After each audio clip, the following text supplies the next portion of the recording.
Assalamualaikum warahmatullahi wabarakatuh. Perkenalkan, nama saya Edo Wiraguna, NIM 6192421008, kelas BKOD 2019. Baiklah, di sini saya akan mempresentasikan tugas untuk memenuhi ujian akhir semester mata kuliah fisiologi olahraga dengan materi perubahan fisiologi tubuh ketika berolahraga mencakup perubahan kardiovaskuler, sistem respirasi, dan metabolisme tubuh. Yang pertama, perubahan sistem kardiovaskuler. Saat melakukan aktivitas aerobik, tekanan darah akan cukup naik banyak. Misalnya, selama melakukan latihan-latihan aerobik yang keras, tekanan darah sistolik dapat naik menjadi 150 sampai 200 mm Irex dari tekanan sistolik ketika istirahat sebesar 110 sampai 120 mm Irex. Sebaliknya, segera setelah latihan aerobik selesai, tekanan darah akan menurun sampai di bawah normal dan berlangsung selama 30 sampai 120 menit. Kalau olahraga aerobik dilakukan berulang-ulang, lama-kelamaan penurunan tekanan darah tadi berlangsung lebih lama. Itulah sebabnya latihan olahraga secara teratur akan dapat menurunkan tekanan darah. Jenis olahraga yang efektif menurunkan tekanan darah adalah olahraga aerobik dengan intensitas sedang. Penurunan tekanan darah ini antara lain terjadi karena pembuluh darah mengalami pelebaran dan relaksasi. Lama-kelamaan, latihan olahraga dapat melemaskan pembuluh-pembuluh darah sehingga tekanan darah menurun. Sama halnya dengan melebarnya pipa air akan menurunkan tekanan air. Penurunan tekanan darah juga dapat terjadi akibat aktivitas memompa jantung berkurang, karena berolahraga dapat menyebabkan penurunan denyut jantung. Maka olahraga akan menurunkan cardiac output, yang pada akhirnya menyebabkan penurunan tekanan darah. Peningkatan efisiensi kerja jantung dicerminkan dengan penurunan tekanan sistolik, sedangkan penurunan tahanan perifer dicerminkan dengan penurunan tekanan diastolik.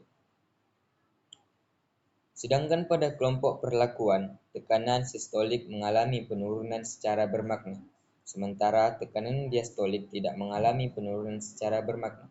Hal ini mencerminkan adanya peningkatan efisiensi kerja jantung yang menyebabkan penurunan tekanan darah.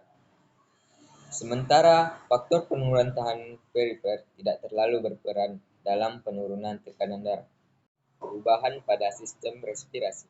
Definisi respirasi. Kata respirasi memiliki dua definisi dalam ilmu psikologi. Definisi ini dapat dibagi menjadi dua subdivisi terpisah namun berkaitan, yaitu A. Respirasi paru, yaitu mengacu pada ventilasi dan pertukaran gas di paru-paru. B. Respirasi seluler, yaitu berhubungan dengan pemanfaatan O2 dan produksi CO2 oleh jaringan. Fungsi paru-paru. Tujuan utama dari sistem pernapasan atau paru adalah untuk menyediakan sarana pertukaran gas antara lingkungan luar dan tubuh. Artinya, sistem pernapasan menyediakan individu dengan cara mengganti O2 dan mengeluarkan CO2 dari darah.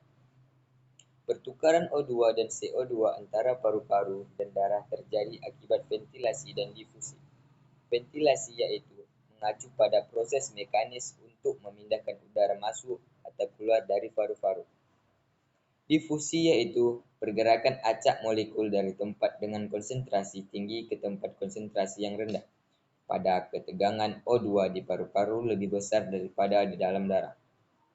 O2 bergerak dari paru-paru ke dalam darah. Demikian pula ketegangan CO2 dalam darah lebih besar daripada tegangan CO2 di paru-paru.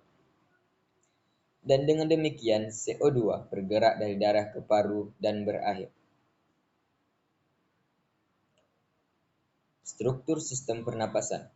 Sistem pernapasan manusia terdiri dari sekelompok saluran yang menyaring udara dan memindahkannya ke paru-paru, di mana pertukaran gas terjadi dalam kantung udara mikrofis yang disebut alveoli.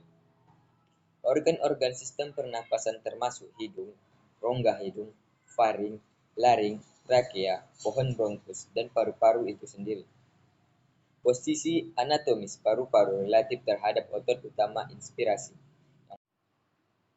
Yang perlu diperhatikan bahwa paru-paru kanan dan kiri tertutup oleh satu set membran yang disebut pleura.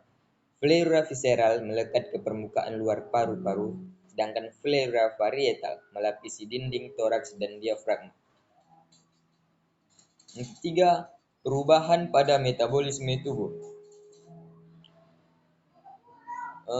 Ada beberapa perubahan yang terjadi apabila kita saat melakukan olahraga dan berdampak pada metabolisme tubuh. Yang pertama, peningkatan kekuatan jantung. Hal ini ditandai dengan peningkatan ukuran dan kekuatan otot ventrikel jantung sebelah kiri, yang berperan dalam memompa darah ke seluruh tubuh. Pada orang dewasa normal yang tidak rutin beraktivitas fisik, jantung memompa sekitar 60 ml darah. Namun, orang yang rutin beraktivitas fisik dapat memompa darah hingga 100 ml dalam keadaan istirahat. 2. Pembesar otot. Sebagai organ penggerak tubuh, otot memerlukan banyak energi yang diperoleh dari oksigen dan simpanan bahan makanan. Peningkatan ukuran dan massa otot disebabkan oleh otot yang telah beradaptasi dan memiliki lebih banyak pembuluh darah kapiler, mitokondria, enzim, penghasil energi, serta kapasitas untuk menyimpan bahan makanan seperti karbohidrat, glikogen, dan lemak yang lebih banyak. Dan selanjutnya itu peningkatan kapasitas baru. Semakin tinggi intensitas olahraga seseorang, maka semakin besar kebutuhan oksigen tubuh. Untuk memenuhi kebutuhan tersebut, paru-paru manusia dapat beradaptasi dengan menyimpan lebih banyak oksigen. Meskipun demikian, ukuran paru tidak bertambah besar.